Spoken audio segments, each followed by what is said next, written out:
Welcome. Welcome to our Tech Translated podcast. Once we know it's live.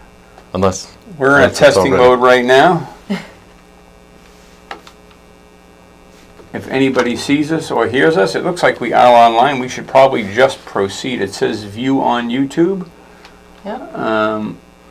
But not on Facebook. I'm checking it out on Facebook. Waiting for CompuMatter. Oh, for some reason it says live. Okay, we're good. Says it. Up there we are. All right. Just test for audio. We're good. Says it. All right. All right. It's in. Welcome back. My name is Jay Lepore. This is CompuMatter and the Tech Translated podcast. The goal for us here is to take the common problems that everybody deals with their computers and translate it into something that is more digestible for the average person who might not be so geeky and left brain. We got to get rid of that. Hold on a second. Get rid of what? This picture. Oh, it's a little distracting, this whole thing. Oh, don't worry about it. They can't see it. Okay. All right. Oh my goodness. Mike picked that up. Chat overlay. Hold on one second. We're experimenting. No, that didn't. Did that work?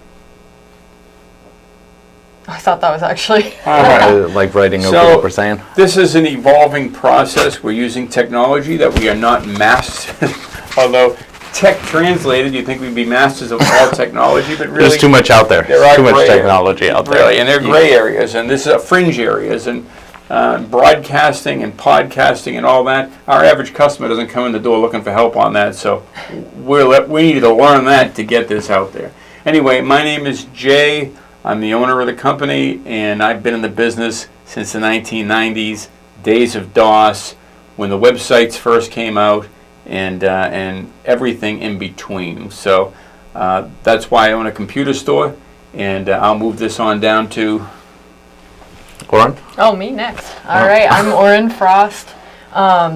I don't have much of an intro prepared, but I'm excited to talk about... Look at the camera. Oh, yeah. You're looking down. I'm excited to talk about all sorts of the tech things and maybe help people understand better how to navigate all the confusion, because there's always changes in software, and it's okay to be confused sometimes. We're here to help.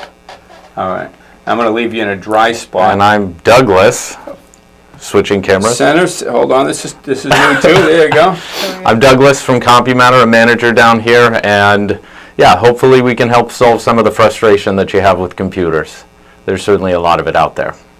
All right. So we've got this camera switching technology that is going to. So if you see me going like this every now and then, we're trying it out, see how it works. We didn't have it last week, and we'll get better at that over time.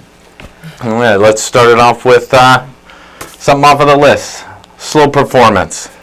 We'll start off with number one. That sounds great. Now, but by the way, anybody has any questions, ask. We'll be able to see those questions. Just chat whatever you've got to say. We'll see it, and we'll try to respond to those during the course of the podcast. Yeah, the chat is live. If it's working, we'll be able to see it. Yep. All right. Lay it on us, bud. All right, slow performance. So for anybody who's dealing with slow computer, or a computer that used to be fast and is just starting to slow down, things you can do to prevent that slowing process, or things to do to speed it up immediately.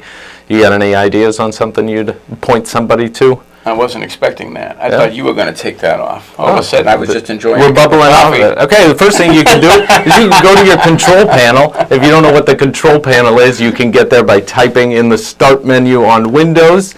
And this will be for the Windows side. They have a control panel that allows you to go to Programs and Features, and you can uninstall some programs that you no longer use. That would be the first most efficient way to speed up your machine. On the Mac side, you just go into Applications. In your Finder window in the bottom left-hand corner, you can get to your applications, and you can right-click on any of your applications and move them to trash if you're not using them, and that'll also get rid of extra stuff that's going on in the background. All right. How about you, Lauren? You got anything? Well, another big one is if you've been having problems with your computer for a while and you've had it for a decent amount of years, a good likelihood is that your hard drive might be a conventional hard drive. You took what I was going to talk about. Yeah. You're welcome. Too slow. I gave you the choice. I gave I you the need choice. some time to think about it. Oh, my bad. Yeah, but conventional hard drives, they have a spinning platter disk and an arm that goes back and forth to read and write the data, and over years of use, that can really slow down. So if you put a chip-based hard drive in there, a solid-state drive, whether that be an NVMe or one of the typical solid states, it will improve your computer's performance by a lot. It's about 3 times the speed of a conventional drive. Yep. Right. We should have one of those for demonstration purposes. Yeah. Okay, so other things that you can do to speed up your computer, programs that start when your computer starts up that you don't even know are happening. So you can go into an area, there's a couple of different areas on your computer. Now I'm talking about Windows computers. I apologize to Apple computers because they may have, they're going to have some of their own startup issues. They're called login items. And Douglas would be more the guy, Douglas and perhaps Auren would be more the people on that than me. But in Windows, the Task Manager, which you can do a Control-Alt-Delete, and one of the options you'll get is going to Task Manager. In there, you're going to see a tab that says Startup Programs. And if you go down that list of startup programs, you're liable to see a lot of programs that start up that you don't use that are taking a lot of resources. In fact, it will tell you what percentage of processing power each one of those programs typically take. In other words, actually not percentage, it says high, moderate, or low. So you can see if it's taxing your system pretty heavily during that startup process. Disable it. If you don't use OneDrive, you don't need to be starting every time your computer starts. And that same goes for any other program that might be starting up. And if you don't want to know how to solve the problem, we'll be here for you. You can just bring it in and we can do what's referred to as a system cleanup, and we go through the multiple lists of startup programs, as well as when we get to the list of programs, we give you a call, ask you what you're using and what you're not using, and eliminate some of the extra fat in the system. But I'm going to touch base on that hard drive again. There's a program for Windows users called HDD Scan, yeah. Scan, right? HDD Scan. HDD Scan. It's a free program. You'll have to search for it and find it, and hopefully you won't download a virus while you're looking for this based on our recommendation. But there are some reputable sites out there to get it from. I'm trying to think of one of them. What is it? Geeks? Major Geeks. And then we have a YouTube video on HDD Scan as well. If you we do. Okay, so on our CompuMatter channel, on YouTube's CompuMatter channel, you'll find a video on HDD Scan that talks a little bit about that. But you can run that, and it will tell you the condition of your hard drive in real time. And a failing hard drive make the biggest difference in the performance of your computer. So if you're having a problem, it'll be invisible to you. You'll try to fix a million things in software, and it will have no effect on anything because the underlying problem turns out to be something to do with your hard drive. So worth investing. Yeah, and that actually that goes over to if you're using a program and only in that one program is it running super slow, you might need to look at the system requirements of that program, and you might just need to upgrade your RAM or upgrade some other component that's not quite meeting the recommendations. Right. So sometimes everything could be fine and your computer's just not up to snuff enough to deal with it. All right. Yeah, the computer itself can be just underpowered for whatever program you're trying to utilize. Right. And how would you know that? You look up the system requirements for the program you're trying to use. For the specific program. Yeah, if I'm using Photoshop, I type in system requirements, and then if it tells me I need, 16 gigs of RAM, I can right-click on, for Windows, you can right-click on the Start menu and go to System. It'll tell you how much RAM you are, and then on the Mac side, you can click on the Apple in the top left-hand corner and go to About This System, and it'll tell you how much RAM you have. On that note, on the excuse me, on the wrong person. On that note, yeah, the camera's switching to the wrong person. Yeah, I'll go ahead and tell the story while we look at her. All right, that's it. The Task Manager, just like before, Control-Alt-Delete Task Manager. One of the other tabs, it shows you. I think it's called Performance. and performance will show you how much memory is being taken right now in real time. So if you've got 16 gigs of RAM or 8 gigs of RAM or whatever the number is, and it's using 100%, well, then you know you've got a problem that needs to be dealt with somehow, some way. If it turns out you're only using 50%, you're great. And on the Apple side, it's called Activity Monitor, and it gives you all those same sort of things that Task Manager does. Right. I think there's some confusion about how much RAM does a person need and all that kind of stuff. With Windows 11, 8 gigs is plenty. If it turns out you're using programs on top of that, Photoshop, something that has higher requirements. But in general, 8 gigs are what most of them come with, and it'll be fine. Just depends on what your minimum needs is 4, but we don't approve of anybody having 4. It's not really enough, even if it does qualify as minimum. Yeah. Okay, we have our first chat. Tech World Software School. Wow. We don't get that very often. Hello to Tech World Software School. We'll have to look in and see what that is. Turquoise waving. Person turquoise. How's it going? I don't know. Person turquoise might be a caricature or what they call those avatar of some kind. Yeah. Yeah. Well, it could be somebody trolling for business. It could be that too. Great live from Florida. Florida. I love Florida. Nice. I've lived in Florida for 25 years, so know it well. That's great.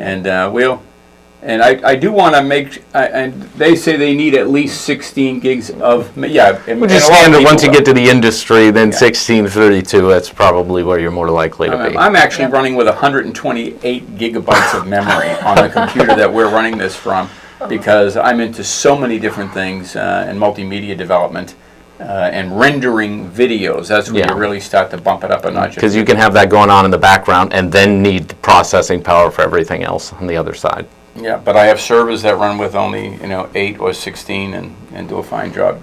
It just depends on the need.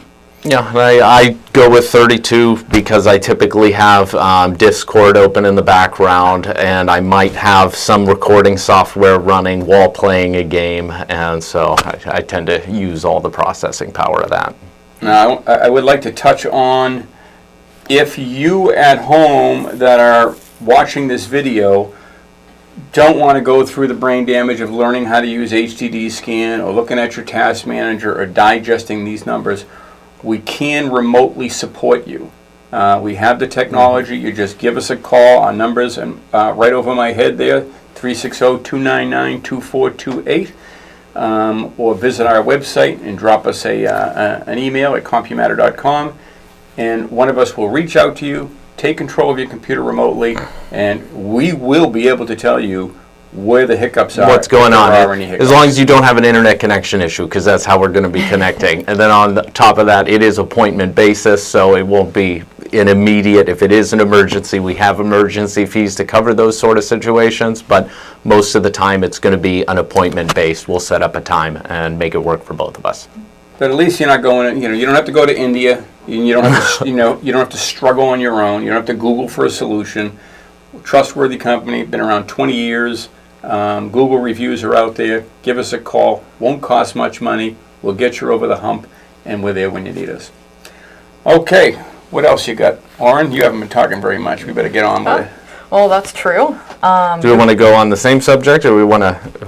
Maybe we'll pick out of a hat next time. Maybe I'll That cut would be these up. good. Yeah, that would be a lot I of like fun. that. Yeah, and then you have to these into little strips. Then you got to shoot from the hip, whatever it is, immediate. Right. All right. So, well, let's pick one at random. Yeah, I mean, we could talk about the internet connectivity issues. That can be a very big set of things to discuss. It's a common one. Because you could get, if we're talking about a Windows particular issue, I have been seeing driver issues pretty frequently recently, where Windows will try to update and presumably put in an incorrect driver in the system. Suddenly your internet stops working, and well, you can't really search anything on how to fix it.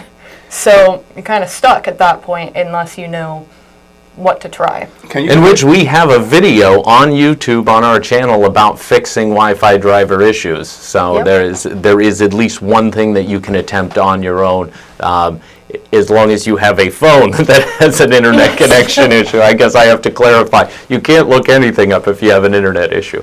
Auren, could you explain to them what is a driver? Yeah. If I were golfing, I would know right away which club we're talking about. But otherwise, they It's might not a wedge. Good point. Let me translate that. So a driver is a little piece of software that is imperative in letting your operating system, whether it be Windows or your Mac computer, communicate with the hardware of your computer. So each component, like your USBs or your microphone or your camera, all of those have to have a driver in order for them to function properly. And if that driver, that little piece, suddenly stops working for whatever reason, that hardware component won't work properly anymore for you. So like the computer It's mainly the communication. looks at that driver, that piece of software Yep. that is the driver, and by virtue of reading that, it understands how to play with that component, how to Yep. make it work. Correct. And if that driver is bad, You're just on her. it can't make it. No, what's that? Hold on a second. Yeah. What? You're still just on her. Oh, I wanted to be on her. Oh, okay. Oh. Yeah, this is her topic. I don't want to Your hijack her target. topic and make it my topic. But you're talking. I'll just bring it up. All right. All right. Okay, so that was just furthering the explanation. Yeah, and I'd say on the Apple side, they typically don't have as many driver problems because of the fact that it is the same company that makes the hardware and the software, so they tend to have less of that type of problem. Windows, however, they have billions of different machines, tons of different manufacturers all over the world, and Windows has to scan all these machines and determine what the best driver is. And if it senses an update is required on your machine, they could be wrong. And they could apply that update anyway, thinking they're doing the right thing, and 25% or 10% even of those machines, it's the incorrect driver, and they're a big company, and they also suffer from human error, and so sometimes they scan, they get the wrong one, and they put in a driver that causes the issue to get worse. Oh, yeah, the wrong driver. That can block your whole system. Yeah, well, for the wireless is one of the more common ones, and it just stops your wireless from functioning totally. Yeah, I've had situations, and I know the two of you have too, where the wrong driver, especially a video driver, can cause your entire computer to go blue screen. And if you don't have any way of restoring your way out of that, it can end you up at the computer store, and that's not a blue screen is not something that can be resolved via a remote control or something like that. You end up needing to get real help to get you back to where you started. Yeah. And with on the Apple side, you can make a time machine backup is something they have built in, that if you have some sort of error that causes your machine not to boot, you can fresh install and restore back to that. And then on the Windows side, they have a system restore point that you can create. And you can create that at any time. I recommend you create it right now.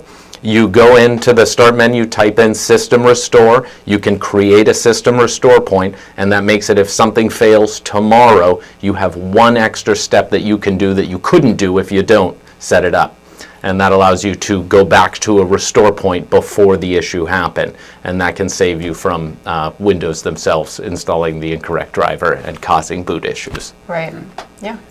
Now, if anybody out there has any questions, we can see the questions coming up. So if you're sitting at home or your workplace and you've got something you're struggling with, even if it's off topic, throw it out there, and we may or may not be able to help you. Yeah, or even something that you're curious about. It doesn't even have to be a problem, although with computers, usually people have problems they want to bring to the surface. All right. By the way, if anybody, we can't really hear ourselves. We've done some testing with audio, so if you want to weigh in and see, and just to say that the audio is weak or better on one or the other, we can respond to that. Oh. Got a question? Okay, what software do you recommend for digital audio workstation? I'm not sure what digital audio workstation is.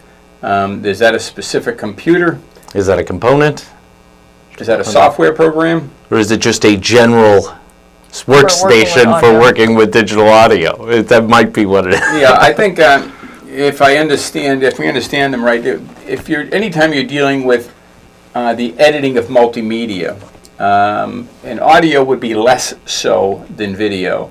As long as you're, they're looking for a software program, I see, to record audio music. There's a lot of different things out there, and I'm not an expert on the subject, but I will tell you that there is one called Cakewalk, which has been around for a long, long time. That one. Used to be a very expensive program that has been open sourced, and that might be worth taking a look at. And I personally use Magix, but I'm doing stuff with music mainly. Yeah, So Cakewalk is music also, okay, all right. Cool. or audio files and music. And what do you use? Magic? Is that Windows-based? Magix with an X at the end of it, and that Okay. is a Windows software. I don't know if they make an Apple version of it. Okay. And in programs like Audacity, Audacity, That's a free one as well, isn't it? that's a Yep. free one. That's Yeah. not. It doesn't have the. It actually does have multiple tracks, and there's a lot you can do with it. But it's a much more, friendly Manual. version of that type of thing that'll apply to a lot of users that want to edit audio. But you're probably not a studio broadcasting company quality product. But if you Google it, you'll certainly come up with a lot of others. You sometimes just have to put these things through the trials and tests and determine what is too much brain damage, what looks user-friendly, what does what I needed to do and doesn't do a million more things that I don't need to do. I use Magix. I don't fully know if I'd recommend it unless you're super serious about tackling a monster, because it is a big program with a lot of features. So there's a lot to go over in it. Okay. All right, what else we got? Well, I also wanted to touch on back to the internet connectivity issues. VPN can actually cause a lot of issues. At repairs here, we see a lot of times people come in with their machine and they can't access a website, or things just suddenly stop working, like Outlook. We've actually found a lot of times that people, first of all, don't know that they have a VPN. They maybe got it when they installed their antivirus service, or they were given some sort of security software that was really the main feature, but they didn't really know what they were getting into. Yeah, it says some people are unfamiliar on what a VPN actually does, and they just know that it ups the amount of security. So they end up getting the VPN and not realizing it plays a role in your internet connectivity issue very heavily. Yes. And can sometimes just cause slowness and intermittent cutting out, because essentially it's sending your connection through a bunch of other machines in order to make it not show up locally as where you are. I think that's the typical of security in general.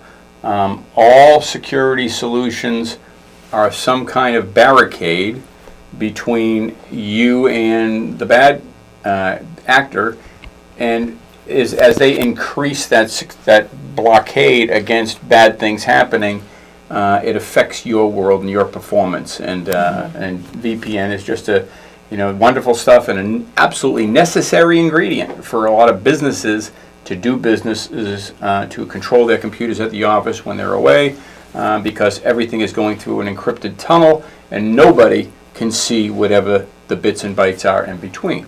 But if you're running VPN and you're not at your business and you're just doing personal stuff, there's no reason to have it on unless you want your individual searches and things to be blocked from public view, because there's always a little bit of a handicap. If you're hiding something. Yeah, well, there's that too. Yeah. Or if you're going to a coffee shop with your laptop, probably recommend. Yeah, a coffee shop with an open wireless that doesn't have a password on it. I'd probably recommend a VPN. I don't for that fool sort with of it. I thing. mean, I don't have anything to hide. I'm out on in the coffee shop. I don't use VPN. I just get in there, do what I need to do. I mean, it depends. If there's you're a degree of fear that I just don't want to live with. If you're at an actual well-established business, they probably have security over the network. But anywhere you go that has an open Wi-Fi with no password that you connect to, say in a coffee shop in the middle of nowhere, the network actually does have an ability to see what you're doing on your computer. Yeah, but it would require WireGuard, some kind of a snooping program, and it would require a person who knows how to use that program. So you'd have to have a geek sitting in that coffee shop with advanced snooping software, looking at the bits and bytes going through the air and trying to disseminate, and they can't look at everybody at the same time, so they'd be trying to identify because they're just IP addresses on the snooping software. So it's not that simple where they just read it they're reading it. It's not something to be Just hyper open the book. paranoid about, Yeah. but they can see what you're doing, and it can happen. Yeah. No, if I worked for the government, it would have to be, right? I can't take a chance on anybody being able to snoop it, right? Or a hospital or your medical information or that kind of thing. So there are places. It just depends on your need. Okay, what else we got? All right, moving on. Well, we touched on the driver issues and the Wi-Fi connectivity and the remote access. Let's go with overheating. Overheating is a fairly common problem that a lot of people run into. Not a lot of people dust their machines. Very simple thing that you can do. Get a little compressed air can and blow out some of your fan vents A feather duster won't work. The feather duster won't work. It might make your keyboard look a little bit better. Try not to eat over your computer keyboard. If you have a laptop, that'll fill up the little gaps and make things easier to overheat and could get you bugs. Yep. Heat is the enemy of all machinery, of all life forms. If you heat it to a certain temperature, we're all going to die. I don't care if it's a tiny organism or us or machines. So it's the same thing with computers. So you really, if you're not worried about it, if you don't think it's getting hot, everything feels normal, don't, You can usually tell from the temperature of the machine itself. But one of the side effects of overheating is your computer will just completely shut off. I mean, boom, gone. Computers are programmed to do that. The motherboard senses the level it gets over. What is it, 50 centigrade? It's different for different processors. There's a range. It'll shut off. But even if that's not happening, you can be causing subtle damage over a long period of time with a machine that runs too hot. And how would you know if it was running too hot? I'm going to pull a Douglas, and we'll make that yours. Where are you? Right? Oh, shit. There's all of us. There we go. Douglas. All right. Tell us how you know your computer's overheating. Well, you can install temperature software, or we talked about the task manager earlier. You can see how hard your machine's working on processing through the task manager. You can put your hand on it. If it's a laptop, you can usually tell if it's getting too hot in comparison to how it's normally supposed to feel. I'd say for laptops, a special one is people like to put it on their lap. They like to put it on, their blanket when they're in their bed or on their couch with a blanket. Really try to not cover up your fan vents. Underneath the computer is typically where the laptop will be breathing from. Put a book underneath it, something that allows air circulation. I've seen a lot of laptops get killed that way just because it seems comfortable and okay until your machine starts shutting off. But blowing out your fan vents is a big one. If you're not into tearing apart your computer and actually replacing the CPU paste, you can take it into a local computer store like ours. We take them apart and replace this paste that is in between the heatsink and the CPU. And what that does is that allows the heat transfer to come out of the CPU, travel through the heatsink, and then the fans kick it out the fan vent. Okay. And Auren, what do you think about what would be your best as a layperson? Preventative measures. How would you detect if your computer is overheating, since you can't tell by looking at it? Well, if you can cook eggs on it, it's a pretty good sign. No, but there's a software actually that I've found somewhat recently that I love for checking on it. If you're hearing your fans start kicking up a lot more and it's just really loud, that's a pretty good sign. And at that point, if you're hearing it more commonly, I'd recommend if you're using a Windows computer, you can get this tool called HW Info, stands for hardware info. And it will actually give you a sensor that lets you see what the temperatures are of your CPU. And there is a lot of temperatures, a lot of gauges in that program. It can be a little bit overwhelming, but the CPU one is typically what you'll want to look at. That's a good resource. What was the name of that again? HW Info, and I do also have a video of that on our YouTube channel. If you want to have a tutorial on how to use it, I would highly recommend it. It's a really wonderful piece of software. And the CPU paste, essentially, to go back on, that is what's getting the heat out of your system. The CPU paste lasts a long time. I mean, I typically replace mine probably every year or two. Like, I don't really tend to replace it that often. But what happens is when it heats up and cools down repeatedly, it slowly dries up and it becomes hard as rock. And then eventually it's doing the exact opposite of its job. It's holding the heat into the CPU and insulating it from the heat sink. And that's where you tend to get into those situations where the machine will just shut off after not running that long. Or when you go to do something intensive and the machine's working harder, it'll shut off. Right, but download that piece of software and work through it. And again, if you don't want to, you call us. We'll log into your computer. We'll download the software. We'll show you what's going on. I want to answer a couple of questions from Deval. Can we please make a video on grub, how it works, and other? So grubs are these little worms, are about that big. You find behind the tree bark. Good for fishing. But no, he's talking about grub as it applies to the boot process of a Linux machine, and it's like the very first thing that the operating system thinks about before it actually boots the computer. Unfortunately, a talk about grub would apply to such a small number of the people that we're targeting with these videos that I really can't go into detail about grub. We can do a Linux episode So one I of these have days. dug One of these into days, grub yeah. One of these on days, it. maybe we'll do a just a Linux Yeah, we version. will. We'll come up with subjects just for the Linux crowd because I definitely appreciate Yeah. it. I'm trying to get as many customers to go Linux as possible. Although it's difficult for a lot of things, anybody who just uses the computer for internet shopping and doing their finances, you need to be in Linux. It's ultimately the safest place you could be. We're all big fans of Linux. Highly recommended. And one of the other questions that comes up is why does it not let go of hard drive space? And by the way, on the grub thing, I want to just make one quick mention.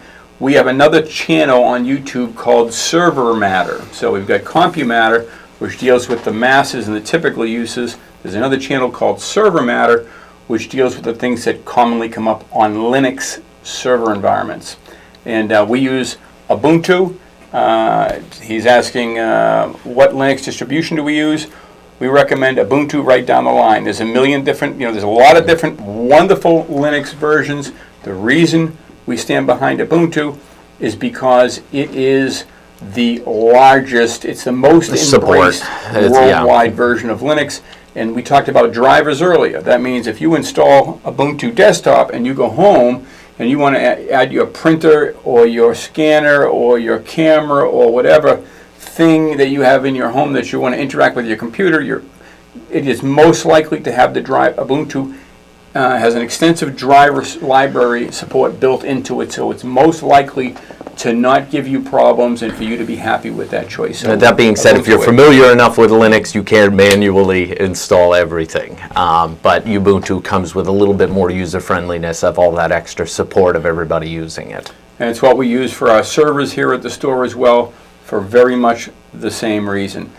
Question, why does it not let go of hard drive space? So somebody has erased what they believe is all the things that are important on their hard drive, but they're still seeing the data there, and they can't figure out where the data is coming from. There's an unknown of what operating system they're using there. That could even apply to a cell phone if they're just referring to storage it applies space. to Linux or Windows, so let's address, you can address Windows and you can address Windows. Well, I'd say in all of them they share one thing in common, is it's possible it's all still in the trash. Yeah. And a lot of programs have a trash or a recently erased spot that has that information still in it. And then as far as software corruption, if you've deleted a file and the computer doesn't know how to delete it, it might still remove the location of that file and it looks like it's gone and it's still there taking up the same amount of hard drive space. So you're software, finding that recycle bin, finding that trash, make sure that it's not all there. making sure there's a purge on that side, and then there's scans that you can run on Windows like SFC Scan Now and check disk corruption repair scans that could find some of these files and remove it.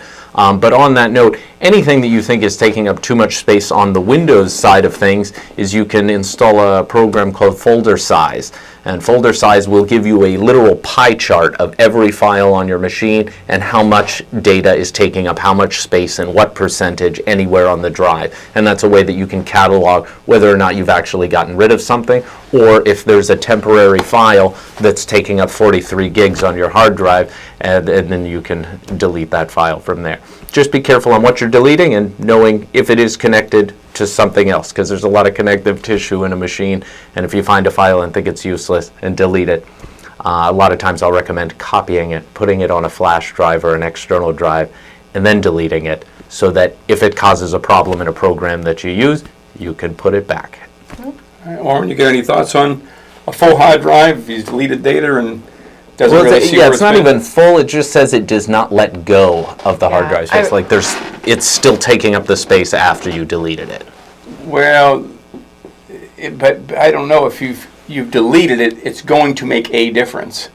Now it has to. Software corruption or the recycle bin is, yeah. So I would think the bigger issue is, I mean, I'll tell you what, even if it's not the specific question, the more ubiquitous situation is, you're trying to figure out where the data is that you're trying to delete, right?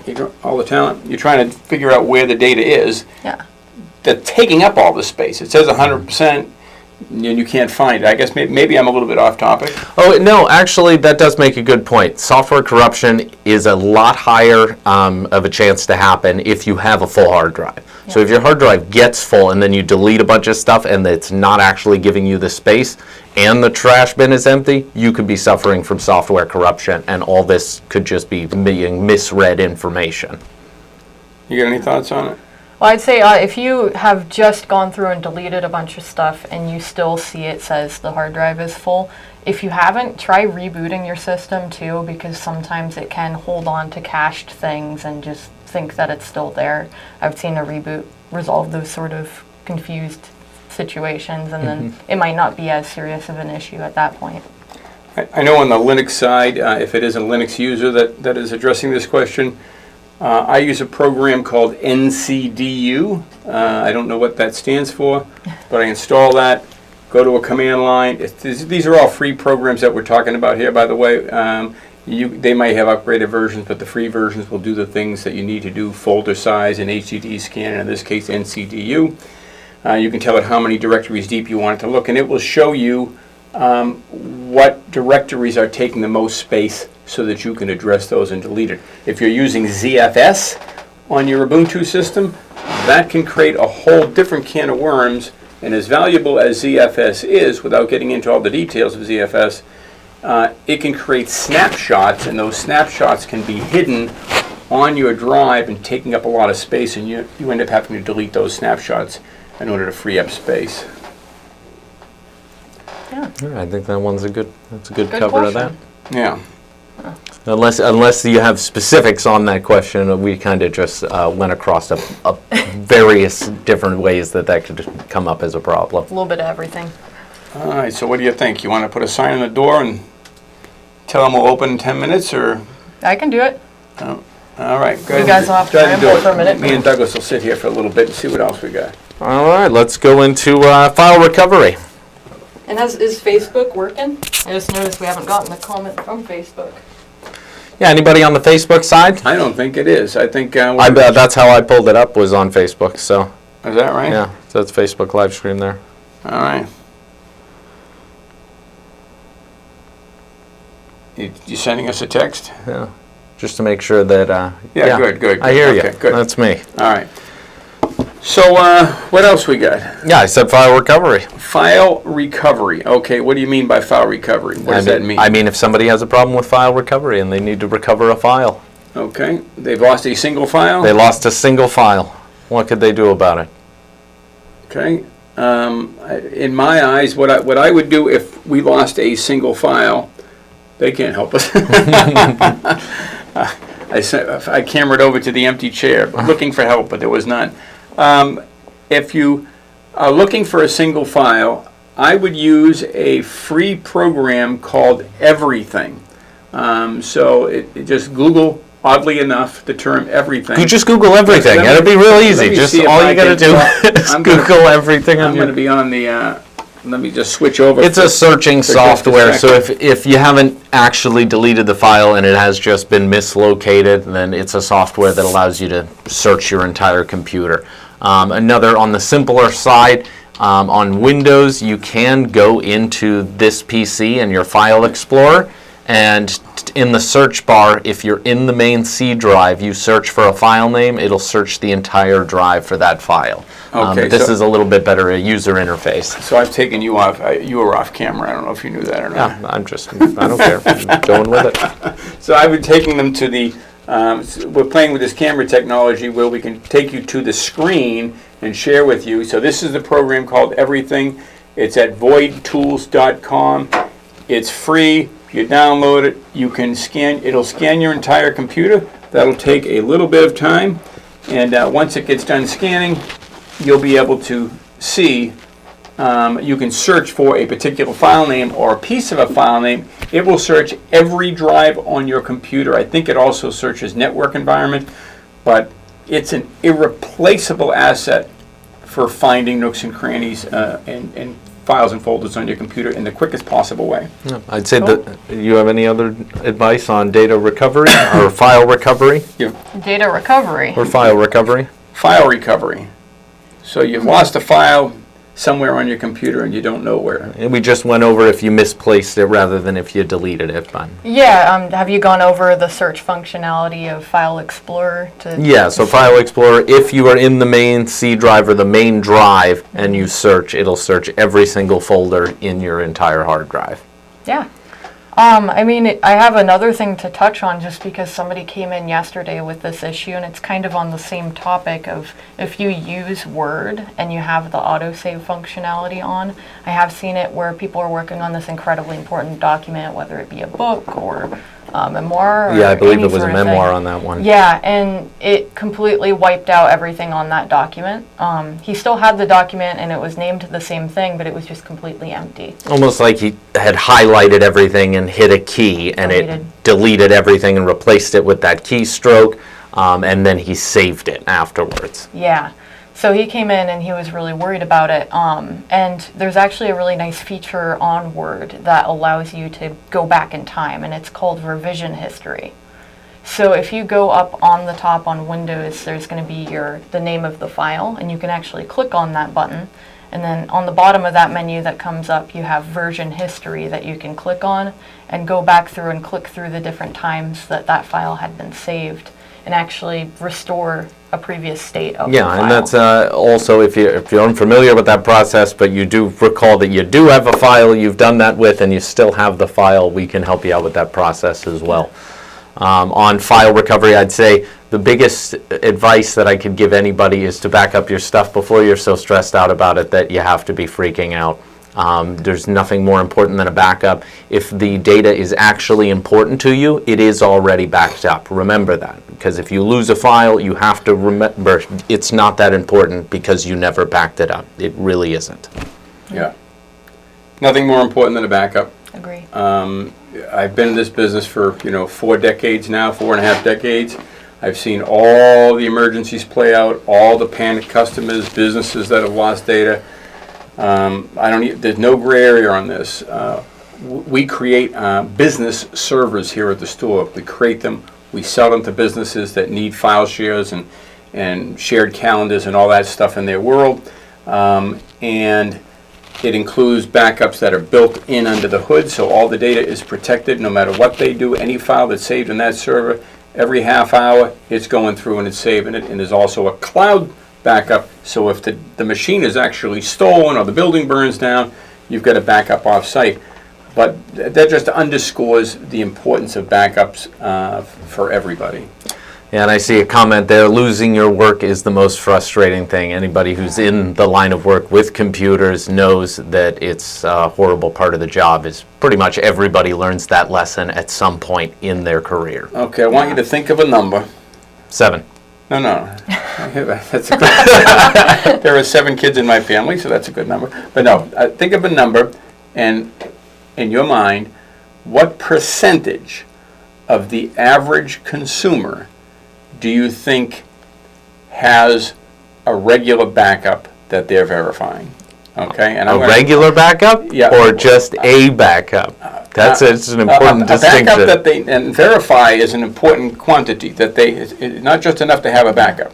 It's only a backup if you can verify with regularity that it's doing what it's supposed to do. Yeah. So, what percentage of people do you think are doing exactly that out of 100? I've got my number in my head.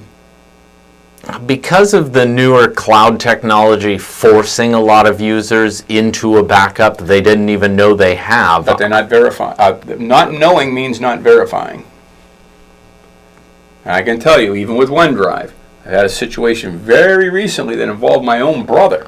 That was disconnected? Catastrophic. Ugh. He thought OneDrive was covering him, and OneDrive was not. It didn't have the directory where all his important stuff was in as part of their experience. And we're talking about everybody. I'm talking about everybody. Everybody. What percentage of people, out of 100, how many do you think are doing what we know to be the most important thing you can do to ensure the data that's important to you is there when you need it? I'm going to go with 20%. And 15% of that is going to be people who are required by work to do so. So I'm going to say 5% of the people protecting their own data, and then 15% of that is people who require it for their job to have constant backups and security on their data. Right. Okay. Because there's a professional aspect where I have to work in those numbers, but just the normal consumer having backups they regularly check. It's unfortunate. We see a lot of unfortunately people. not a We lot. know who's doing what. What do you think? I would say on the same topic, I would agree. There's, if you're working somewhere, you're probably going to have your entire environment backed up. But on the same topic, that same person could have a personal computer at home that they don't have the time or they don't want to back Yeah, up. we got to guess at I would say 3%. I would say 5%. Yeah, I was being as much nice. as I tell Right. my friends, they don't do a regular backup. They don't Right. verify. Right. And then I have a cloud solution in place because even I'm too busy most of the time to go through and do it on my own system regularly. Right. So cloud is a really good tool that just backs So that things up. percentage, you're falling in line with him on the... No, I'd say 5%. 5%, okay. Yeah. And that's an interesting, that 5% comes up in both cases. I know he's putting businesses in the class of their own, and I didn't address that, but 5% is a number that was in my mind and has been in my mind for now a couple of decades. So I've been in it 4 decades. Yeah, So the first 20 made it obvious and it's never changed. It's every year there will be at least a handful of catastrophic people losing their data, coming in, hoping desperately that we can recover the data. Sometimes we can, sometimes we can't. But it is a painful part of the job because it's usually family photos that are the most devastating, but there's a lot of cases where it's financial documents and wills and the type of stuff you can't even imagine losing. I want to offer 2 solutions because, it's one thing to offer up, here's a problem, right? How do you solve it? as a You back up consumer? your data. Right, yeah, just to take the computer from wherever it was and move it backwards, right? Yeah, And then back it up. You back the Back it computer up, back that thing up, as they say, and I think no, but anyway, a couple of solutions. One for me is a program called Backblaze, and I'm not making any money suggesting this to you, but it's a program that we've used regularly here at the store and have recommended to customers over the years. For $6 a month, you go to their website, you download the software into your desktop, and it backs up everything you've got, no matter how many drives you have attached to your computer, C, D, E, whatever. They all get backed up online, $6 a month. Now, if you ever have to download it, restore it, there's a surcharge for that, but it's peace of mind. If your computer gets stolen, whatever, you don't have to deal with plugging in hardware, dealing with a local backup and all that. It's a small expense. Alternatively, you can get a hard drive and a USB cable and attach it to your computer and use a backup software. There's a couple of them out there. One that we've used over the years is called Cobian, C-O-B-I-A-N, works very well. Free, go find it. And another one called Duplicati, which is free, go find it. Both work well, both free. And we'll just get it backed up somewhere. I will recommend for people who have 48 terabytes of information, some ridiculous size, Duplicati would probably be the direction I go because it has an ability to limit duplicates. It'll eliminate so many duplications of information that it'll actually crunch your data down to a smaller size. So for those really big cases. Yeah. And then for the standard, the basic backing up your data, a lot of people just want to back up their photos. I recommend learning how to copy and paste. It's a very simple procedure. You can buy an external hard drive or a USB drive. Just copy your photo albums, paste them onto something else, anything else. Put it in a security lockbox, put it in a closet, and make a second copy of it, give it to your mother, and then you'll have it in a secondary location in any sort of situation you're going to lose something. Yeah, I know we hit on the big ones, but do you have anything to add to backups? Well, I was just listening for the most part, but I'd say, your advice on Backblaze, Duplicati is good. I made a video on Duplicati, actually. Oh, yeah, that's right. Another thing to point you to if you want to set up a backup. On the YouTube channel. On our YouTube channel, yeah. And it's a really nice tool. I like how the user interface looks. It's pretty friendly for somebody setting up a backup.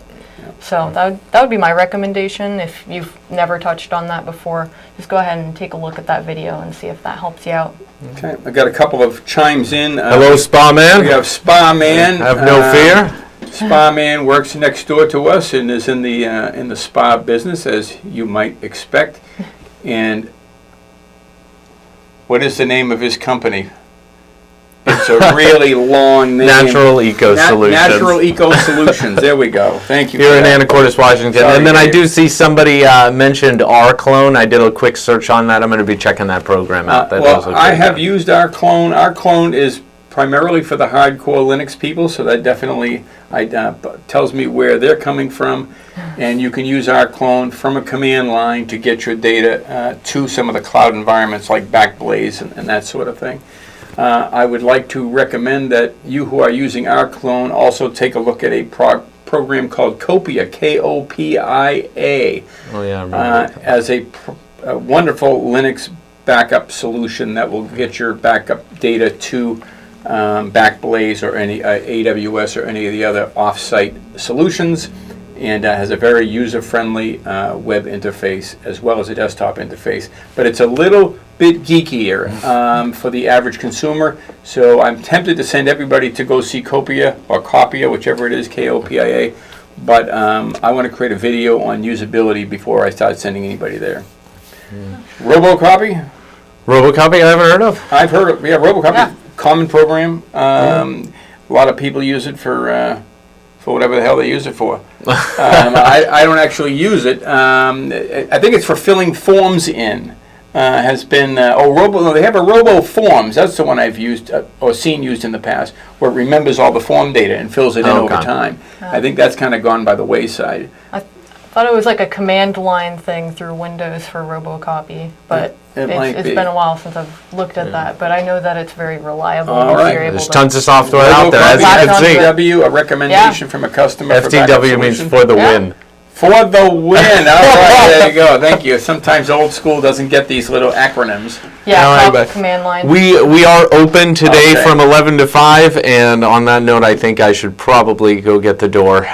Yeah, we're late. We've got a bricks and We're a little for those that 15 don't know, minutes. we have a real bricks and mortar retail store here in Anacortes, Washington.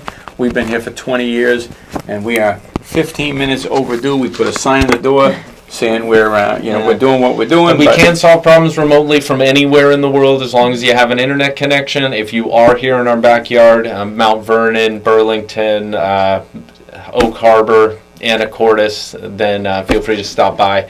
We'll be here to help you out. Thanks for watching. Bye-bye. Take care. Okay, let's see how to shut this thing off. There we are, right there, and we're out of here.